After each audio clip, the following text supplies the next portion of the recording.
기도하시겠습니다. 하나님 아버지, 우리가 말씀 앞에 나아갑니다. 보혈의 은혜로 인간의 사람의 연약한 모든 것들은 다 가리워 주시고 듣는 것 중에서도 하나님의 말씀만이 기억되고 심기어질 수 있는 은혜를 더하여 주시옵소서. 예수님의 이름으로 기도하옵나이다. 아멘. 오늘은 출애굽기 16장 1절에서 12절까지의 말씀을 가지고 우리의 만나의 축복이라는 제목으로 저와 여러분들이 은혜를 나누고자 합니다. 이번에 몇몇 분들과 그리고 담임 목사님, 사모님, 그리고 저희 집사람하고 목자연합 수련회를 다녀왔는데요. 정말 은혜의 시간이었고 또한 우리 교회를 향한 하나님이 가정교회에 대한 또 도전의 시간이었습니다. 우리 교회에서도 수련회를 하면 참 좋겠다, 이런 마음을 생각을 했는데요. 물론 이제 힘들 겁니다. 힘들 수도 있지만 그 가치를 생각해 보면 비교가 되지 않을 것 같습니다. 여러분도 그렇게 믿을 줄 믿습니다. 네. 그래서 그 수련회에서 한 목자분이 간증을 나오셔서 이제 간증을 이렇게 하시는데요. 자기가 손님을 대접하면서 있었던 에피소드에 대한 이야기입니다. 그러니까 자기 딸이 사위가 될 사람 남자친구를 이제 집에 데려온다고 해서 이분이 어떤 음식을 준비해야 될까 막 고민을 했답니다. 그러니까 아시는 분들은 아시겠지만 우리 집에 손님이 오시면 우리 여성분들은 음식 대접을 하면 되게 그게 고민이 되잖아요. 그렇죠? 어떤 음식을 대접을 해야 될까? 그래서 이분도 고민을 하다가 그래도 그 교회 요리 좀 잘하신다는 분에게 이렇게 물어봤더니 연어 요리를 해라. 연어 요리를 해라. 좀 크게 어렵지 않은 연어 요리도 좀 있고 내가 레시피를 가르쳐 줄 테니까 보기도 좋고 보기 좋은 떡이 또 먹기도 좋잖아요. 그러니까 이렇게 하면 될 거다. 그렇게 해가지고 이게 완전 일석삼조네. 그렇게 생각을 하고 연어 요리를 이제 준비를 했답니다. 연어 요리를 열심히 준비를 해서 이제 그 딸의 남자친구, 그러니까 사위될 남자가 와가지고 이제 온 가족이 상에 둘러 앉아 이제 음식을 이제 먹는데 이 딸의 남자친구가 연어에 젓가락을 하나도 대지 않는 거예요. 그렇게 이제 손님을 다시고 집에 갔습니다. 이제 헤어지고 분위기는 이제 좋게 헤어져서 갔는데 며칠 후에 딸에게 살짝 물어봤답니다. 야, 왜 네 남자친구는 연어를 먹지 않니? 왜 젓가락을 한 번도 대지 않니? 그렇게 물어봤더니 그렇지 않아도 자기가 물어봤는데 어렸을 때 그 연어에 대한 안 좋은 기억이 있어서 자기가 가장 싫어하는 음식이 연어랍니다. 그래가지고 열심히 준비했는데 정작 손님은 하나도 먹지 못했다. 이런 이야기였습니다.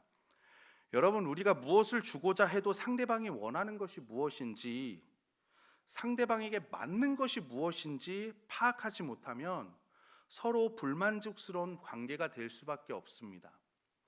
우리 여우와 두루미라는 이소무화 이야기 잘 아시잖아요.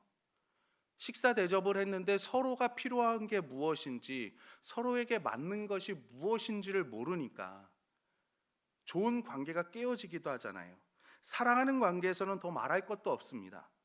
사랑한다면 상대방이 무엇을 요구하는지, 무엇을 주었을 때 그의 필요가 충족되었는지를 우리가 먼저 알아야 되거든요. 그렇지 않으면 나 너를 좋아해 하면 오히려 상대방을 불편하게 만들 수도 있습니다. 하나님께서는 우리를 사랑하기 위해서 찾아오셨습니다. 우리는 죄와 허물이 많은 존재입니다. 게다가 하나님의 조건을 제대로 충족시키지 못해요. 하지만 하나님께서는 우리를 하나님의 잣대로 측량하지 않으시고 우리 각각의 사이즈대로 제 개인적으로, 여러분의 개인적으로 우리 스타일대로 질적 수준에 맞춰서 우리에게 찾아오셨습니다. 여러분, 이게 은혜입니다. 많은 사람들이 사랑을 충동이나 감정이라고 생각을 하는데 사랑에도요 원리가 있고 법칙이 있습니다. 무작정 당신을 사랑합니다 고백하는 거 사랑을 나타낼 수 없어요. 부부싸움 하는데 사랑해, 한 대 맞고 한 대 더 맞죠. 하나님을 사랑한다면 하나님을 사랑하는 법, 하나님을 사랑하는 원리, 이것을 우리가 따라야 되는 겁니다. 하나님이 우리에게 맞춰주셨듯이. 사랑은 그분에게 형식적으로만 나를 맞추는 것이 아닙니다. 내 스타일이 아니라 하나님의 스타일이 무엇인지 내가 발견하고 그 스타일에 맞춰가는 것, 그 모습에 맞춰가는 것, 그것이 사랑입니다. 그렇기 때문에 무엇보다도 하나님께 관심이 집중되어야 되고요, 하나님께서 원하시는 것이 무엇인가를 살펴야 되고요, 생각과 계획과 의도를 파악하기 위해서 내가 하나님을 알아가야 되는 겁니다. 그렇지 않다면 가나안에 들어가지 못하고 평생 광야를 배회하다 삶이 끝나버리는 이스라엘 백성들과 별반 다를 것이 없습니다. 주님, 십자가를 지지 마십시오, 이렇게 외쳤던 베드로에게 주님은 사탄아 물러가라, 너는 나를 넘어지게 하는 자로다 라고 말씀하십니다. 여러분, 베드로가 악한 마음을 가지고 주님을 붙들었습니까? 베드로의 의중에 악한 것이 있어서 내가 주님의 계획을 거꾸로 틀어야 되겠다, 내가 하나님의 계획을 막아야 되겠다 그랬습니까? 아닙니다. 주님의 계획을 모르기에 그 무지가 사단의 일을 하게 한 겁니다. 여러분, 부모님이 자식을 사랑하지만 아이가 어떤 존재인지를 모르면 내 식대로 아이를 사랑합니다. 그리고 그 아이는 어그러지고 망가지게 되는 겁니다. 사랑은 그가 무엇을 원하는지, 그가 어떤 존재인지를 아는 것이 무엇보다 중요합니다. 아이를 아이로 보고, 나무를 나무로 보고, 물을 물로 보는 것, 내가 원하는 대로 보는 것이 아니라 물인데 야, 넌 나무야, 그리고 물을 나무로 보고 나무로 대하는 것이 아니라 그 존재 자체, 그것을 사랑하는 것입니다. 하나님을 사랑한다는 말은 하나님께 우리가 코드를 맞추는 것입니다. 성경이 무엇을 말하고 있는가? 그분이 나에게 지금 무엇을 요청하고 있는가? 예배가 무엇인가? 여러분, 이런 것을 모르면 우리가 하나님을 온전히 사랑할 수가 없습니다. 하나님을 사랑하는 사람들에게는 사랑하는 법칙이 있습니다. 하나님께서 내 사이즈에, 내 스타일에, 내 모습에, 그리고 내 질적 수준에 맞춰서 오셨듯이 우리도 하나님의 모습, 하나님의 사이즈, 하나님의 그 스타일에 맞추는 것이 사랑하는 방법입니다. 이 광야가 그 방법을 우리에게 가르쳐주고 있습니다. 우리가 신앙생활하면서 하나님을 사랑한다 이야기를 하는데, 하나님의 스타일, 하나님이 원하는 것이 무엇일까라고 생각하며 신앙생활을 하십니까? 아니면 하나님 나에게 맞춰달라고만 이야기하며 신앙생활을 하십니까? 우리가 저번에 마라의 사건, 마라의 쓴물의 사건을 통해서 한 가지 방법을 살펴보았습니다. 그것을 잠깐 이렇게 점검해보고 지나가 보면요, 이스라엘 백성이 하나님의 말씀에 순종해 출애굽을 했는데 당장 그들의 눈앞에 평탄하고 순탄한 길이 있는 게 아니죠. 애굽 군대에게 쫓기고 무더운 태양에 덥고, 그리고 광야길에 목이 마릅니다. 하나님께서 원하시는 대로 행했지만 목이 말라 죽을 만큼 지금 고통스러웠습니다. 기껏 찾아낸 물이 너무 써서 입에 댈 수조차 없었습니다. 왜 하나님의 뜻대로 했는데 일이 꼬이기만 했을까? 왜 이스라엘 백성들이 출애굽의 여정 그렇게 험난한 길이어야만 했을까? 그것은 이전의 삶이 하나님의 원칙에 어긋났기 때문에 그렇습니다. 애굽에서 살던 모습은 하나님이 원하시는 모습이 아니었기 때문에 그렇습니다.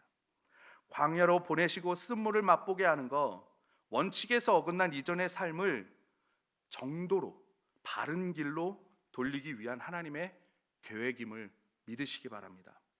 내 말을 들어서 순종해라, 내 말을 들어서 의를 행해라, 내 계명에 귀를 기울여라, 내 규례를 지켜라 라는 그 하나님의 원칙을 말입니다. 하나님께서 때로는 우리를 고난 속에 연단시키지만, 여러분, 우리가 영적으로 교훈을 배우고 나면 또 바로 축복의 엘림을 만나게 하십니다. 정말 보기에 좋은 곳, 쓴물을 만나서 마실 수 없지만 약 한 반나절 길만 가면 하나님께서 너무나 풍족한 그 엘림을 준비해 놓으셨다라는 것. 그러나 그 엘림을 만나고 우리가 여기가 좋사오니라고 그 주저하는 그 모습, 그것은 하나님이 원하시는 모습은 또한 아닙니다. 하나님께서는 엘림에 머물게 하지 않으시고 또 엘림을 떠나게 하십니다. 엘림은 좋은 곳입니다. 분명히 좋은 곳입니다. 그리고 엘림은 어떻게 보면 그 광야길에서 우리에게 풍요로움을 줄 수 있는 오아시스가 있는 아주 좋은 곳입니다. 그렇지만 그곳은 떠나야 합니다. 여러분, 우리가 괜찮은 것에 취해 있다 보면 최고의 것을 망각하기 쉽습니다. 엘림이 좋아서 안주하기 시작하면 약속의 땅, 그 가나안 약속의 땅을 우리가 잃어버릴 수 있거든요. 엘림은 좋지만 떠나야 될 약속의 땅으로 가기 위한 과정과 같은 곳이라는 것을 기억해야 합니다. 우리는 하나님께서 싫어하는 죄 혹은 불법, 말씀에 대한 불순종, 규례를 떠나 원칙을 무시하는 삶, 이런 것들 때문에 험난한 여정을 갈 때도 있습니다. 삶의 원칙이 하나님께 있지 않고 나에게 있을 때, 하나님께서 마라의 쓴물처럼 내 삶에 기대와 희망을 품고 시작됐던 일들을 꼬이기 시작을 합니다. 아, 물이다, 이제 드디어 마실 물이 나오는구나 라고 기대에 채서 갔더니 마실 수 없는 쓴물을 맛보게 하시는 겁니다. 그런데 계속 쓴물을 주시는 게 아니라는 거, 우리에게 쓴물을 단물로 바꾸는 방법을 또한 가르쳐 주십니다. 그것이 무엇입니까? 하나님, 제가 무엇을 잘못했습니까? 깨닫게 해주십시오 라고 기도하면서 내가 애굽의 삶을, 내가 애굽에서 살았던 그 습관을 돌이키고 하나님의 규범, 말씀에 어긋났던 것들을 회개하며 돌이키는 겁니다. 하나님께서 싫어하는 것을 알게 되면 다시는 그것을 하지 않겠다고 결단하는 마음, 내가 이제는 애굽에서 살던 모습을 벗어버리고 이제 내가 하나님의 방식으로, 하나님의 말씀으로, 하나님의 자녀로 나아가겠습니다. 고백하며 나아가는 것, 그것이 마라의 쓴물을 우리에게 주신 이유라는 겁니다. 오늘 두 번째 그 사랑의 방법이 나오는데 만나의 사건입니다. 이스라엘이 애굽을 떠난 지 한 달 정도의 시간이 지났습니다. 이스라엘이 엘림을 떠나서 남쪽으로 이동을 해 신광야에 이르게 됩니다. 마라의 사건 때는 애굽에서 나온 지 3일이 지나고 가지고 온 물이 다 떨어졌습니다. 200만 명이 먹는 물을 어디서 쉽게 구할 수 있겠습니까? 그런데 한 달을 지나고, 그 광야에서 한 달을 지나고 보니까 엘림이라는 곳에 지내도 이제는 가지고 온 식량이 다 떨어지는 겁니다. 여러분, 여러분의 인생에서 중요한 것이 떨어질 때 얼마나 당황스러우십니까? 충격이죠. 그렇죠? 제가 오래전에 교육을 받을 때 그때 강사로 오신 선교사님께서 청년들과 섬으로 선교 여행을 떠나셨습니다. 그러니까 2주 정도 선교 여행을 떠나셨는데 그 일화를 이야기를 해주십니다. 2주 동안 정말 거기에서 복음도 증거하고 전도하고 선교하고, 그 다음에 교회도 잘 섬기시고, 그리고 이제 떠날 날이 돼서 선착장에 이렇게 딱 기다리고 있는데 여객선이 이제 4시간 후에 온다는 겁니다. 알아보니까. 그러니까 그 교회 장로님이, 목사님, 내가 배를 가지고 있는데 우리 이 섬으로 뒤를 돌아가면 우리나라에서 보기 힘든 절경이 그곳에 있습니다. 오늘 바다를 보니까 파도도 잔잔하고 그 절경 쉽게 볼 수 있는 거 아니니까 오신 김에 한 바퀴 삥 도는데 40-50분이면 도니까 한번 보러 가시자고. 너무 좋은 기회잖아요. 언제 그 절경을 또 보겠습니까? 그래서 좋다고 그러고 청년들을 다 데리고 딱 배에 탔습니다. 이 선교사님은 내가 제일 앞에서 하나님께서 창조하신 그 절경을 내가 두 눈으로 보겠다라는 마음으로 가장 배 앞에서 앉아서 이제 보시는 겁니다. 그러니까 우리 배 그 고기잡이 여선 같은 거 보면 이렇게 난간이라 그러네 하고 손잡이 이렇게 잡고 이렇게 앉아가지고 가는데 파도도 잔잔하고, 근데 방파제를 딱 지난 다음에요, 파도가 2m, 3m씩 치는데 그게 잔잔한 거랍니다. 근데 배가 훅 올라갔다가 툭 떨어지는데요, 엉덩이가 배 바닥에서 확 떨어지는데 아무 생각이 안 나고 딱 한마디만 했답니다. 잡아!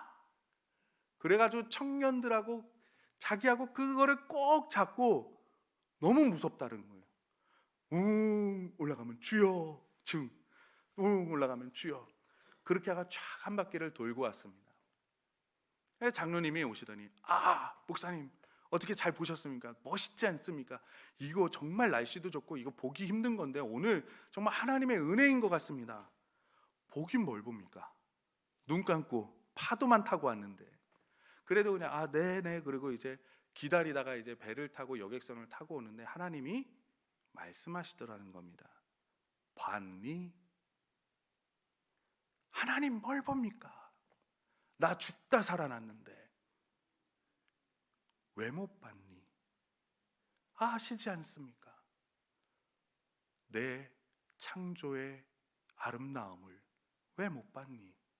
그게 하는데 깨달아지는 게 뭐냐면 내가 눈앞에 파도를 보느라 그 너머에 있는 하나님의 경이로움을 내가 깨닫지 못했구나.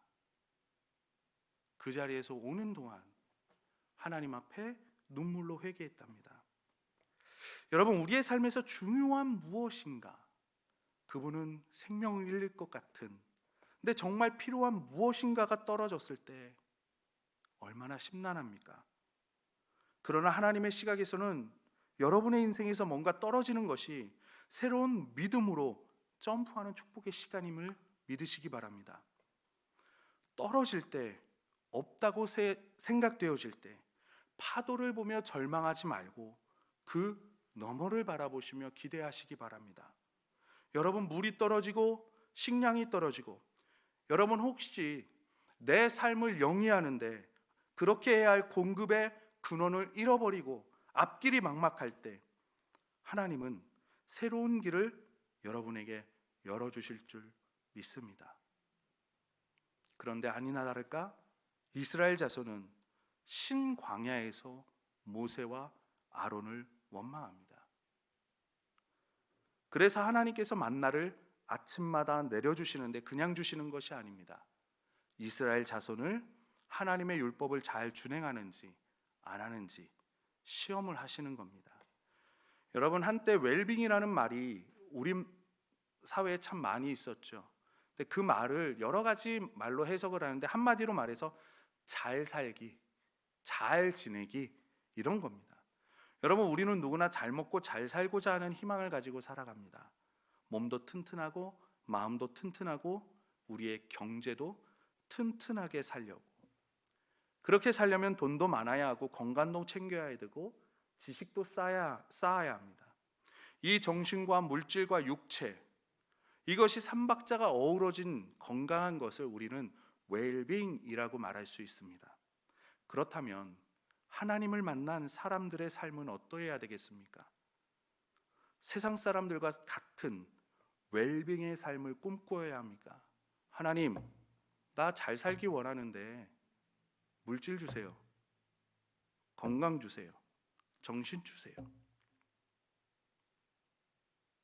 그래야 나 웰빙의 삶을 살 수 있습니다. 이렇게 이야기해야 되겠습니까? 아닙니다. 현세적인 웰빙보다 영적인 웰빙을 사모하고 그렇게 살기를 꿈꾸며 우리는 살아가야 합니다. 그렇게 살아가는 영적인 리더를 추종하고 좋아하고 배우고 닮아가고 흉내내보려고 우리가 노력해야 합니다.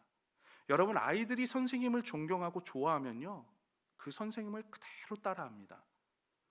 교회에 와서 목사님을 좋아하면요, 그 영성을 그대로 다 가져갑니다. 담임 목사님께서 안 주려고 해도 어떻게든 그것을 가져가려고 해요. 자식이 부모님을 좋아하면요, 부모님의 모든 것을 본받으려고 합니다. 그렇게 하나님을 사랑하는 사람들이 하나님을 닮아가는 거, 여러분, 당연한 겁니다.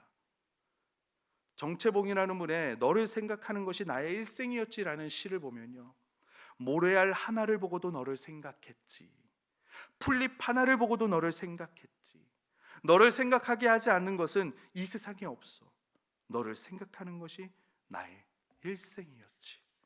여러분, 너를 생각하고 너를 묵상하고 너를 사랑하고 너를 사모하는 것 자체가 내 삶이다. 하나님의 고백이고 저와 여러분의 고백입니다.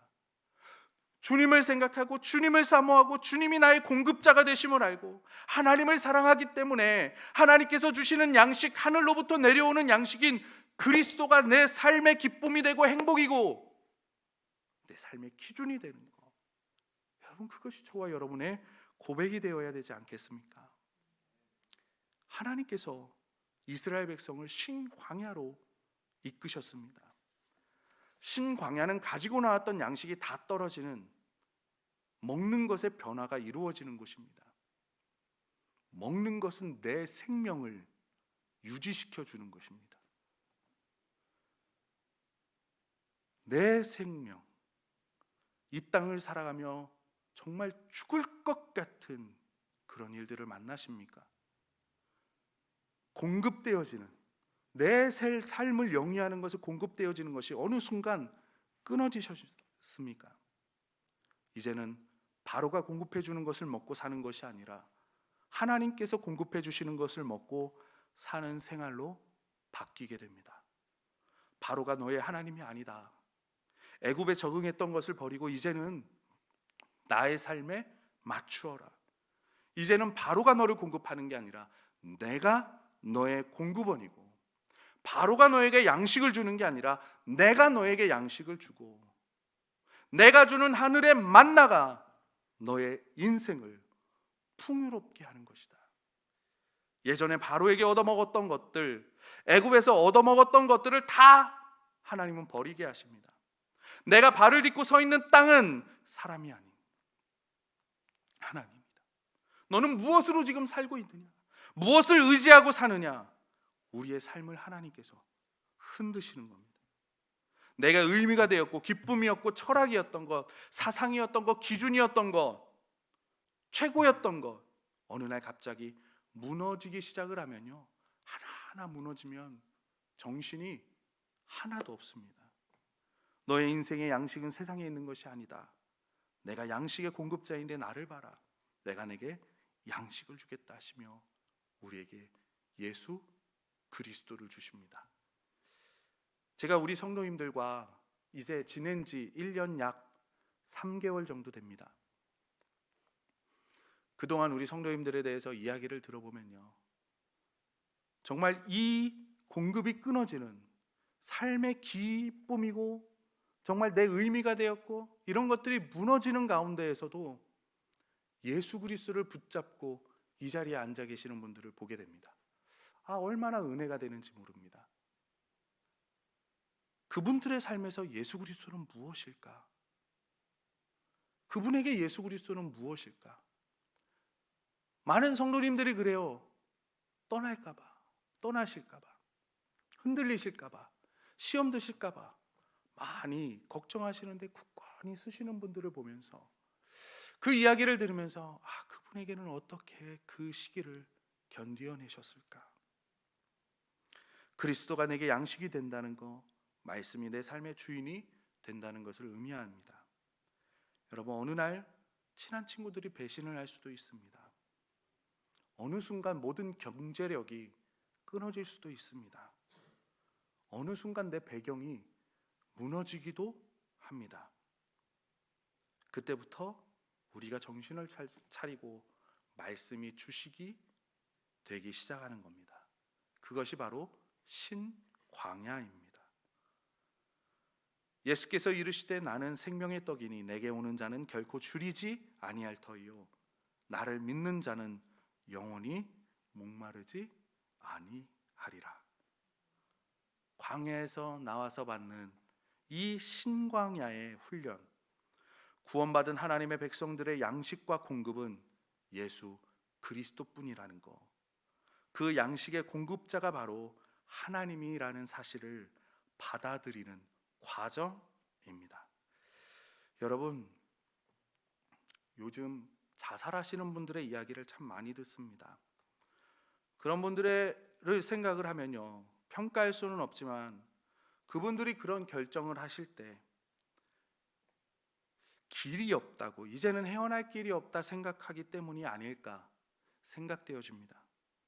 명예를 쫓고 돈과 권력을, 인기를 쫓아 살다가 갑자기 허무하다고 느껴지는 겁니다. 모든 걸 다 누려봐도 외롭고 길이 없다 생각하는 사람은, 그런 사람들이 마지막 절망 때에 죽음을 택하는 것이겠죠. 그러나 저와 여러분은 다릅니다. 우리에게는 길이 있습니다. 주님이 우리에게 길을 주셨고 우리는 그 길을 이미 찾았습니다. 안 되면 회개하고, 그래요, 때도 쓰십시오. 하나님 앞에 금식도 하시고 하나님 도와주십시오. 부르짖으면 여러분, 하나님께서 다 들어주시는데 우리가 딴 데 갈 필요가 있겠습니까? 나의 갈증, 나의 배고픔의 영원한 공급자는 하나님이십니다.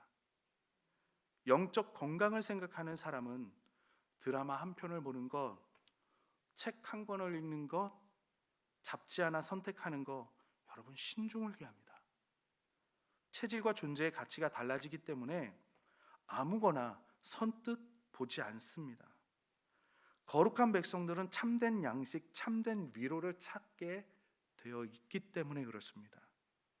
하나님의 말씀과 기도 생활, 훈련 등 저와 여러분이 주님을 묵상하며 사모하지만 마음이 채워지지 않아 또 밤에 교회와 기도하고요, 그래도 갈증이 심해 또 작정하고 기도하면, 하나님, 내 이 갈증이 언제까지 이어지겠습니까?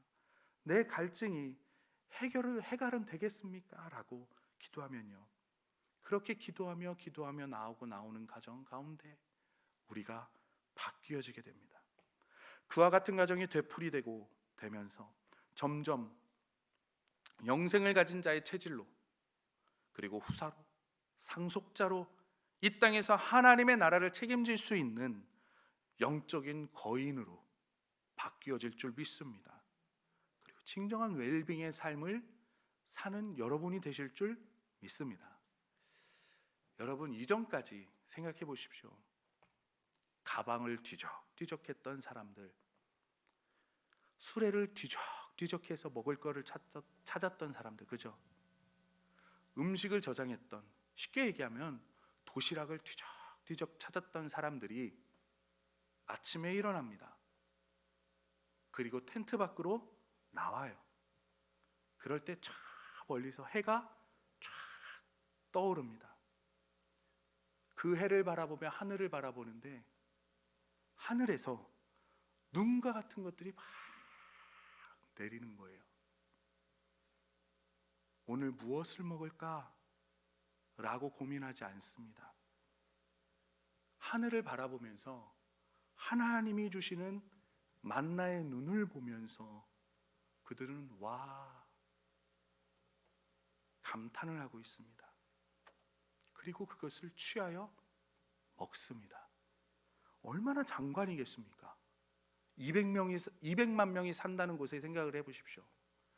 우리 동작구에 몇만 명이 살까요? 50만 명은 살까요? 그 4배의 인구, 그러니까 동작구만 그 땅에 생각을 해보십시오. 아침에 집 밖을 딱 나갔는데 하늘에서 눈과 같은 만나가 내린다고 한번 생각해 보십시오. 얼마나 큰 장관이겠습니까? 저녁에는요, 저 진 밖에서 먹구름 같은 것이 막 몰려옵니다. 보면 메추라기가 막 열심히 자기가 죽을 때도 모르고 그냥 찾아오는 거예요. 4인 한 가정이라고 했을 때 1닭을 먹는다면, 4명이 1닭을 먹는다면, 물론 이제 2닭을 먹는 사람들 가정도 있겠지만 1닭이라 그러면 여러분 50만 마리입니다. 매일 저녁. 50만 마리의 그 메추라기가 진중을 향해서 쫙 날아옵니다. 그리고 진중에 내려앉습니다. 사람이 가도 도망가지 않아요. 나 잡아잡슈. 얼마나 장관이겠습니까? 여러분, 그것을 경험하는 이스라엘 백성들은 어떨 것이고, 그것을 멀리서 바라보고 있는 이방 족속들은 무슨 생각을 하겠습니까? 지금도 그렇습니다. 사랑하는 성도 여러분, 하나님의 백성은 하나님의 법대로 살면 하나님이 주시는 양식이 있습니다. 세상 방법과 똑같이 나도 남들 사기치고 거짓말하고 편법을 써서 그렇게 일해야만 이 광야 같은 세상을 살아가는 게 아닙니다. 세상 사람은 당연히 그래야 합니다. 그래야 살 수밖에 없습니다. 내 가방을 뒤지고 내 도시락을 뒤져야 살아갈 수밖에 없는 사람들입니다. 그러나 하나님의 백성들은 내 도시락을 뒤지는 것이 아니라 진중에 텐트 밖으로 나와서 고개를 들어 하늘을 바라보며 하나님께서 만나를 눈같이 내려주실 줄 믿습니다. 이 땅을 살아가며 비굴하지 않아도 됩니다. 이 땅을 살아가며 두려워하지 않아도 됩니다. 이 땅을 살아가며 당당히 강하게 담대하게 살아가면 되는 겁니다. 이 만나, 이 일용할 양식, 매일매일 저와 여러분이 그 주님의 공급으로 먹고 나아가시는 믿음의 자녀들이 되시기를 주님의 이름으로 소원합니다.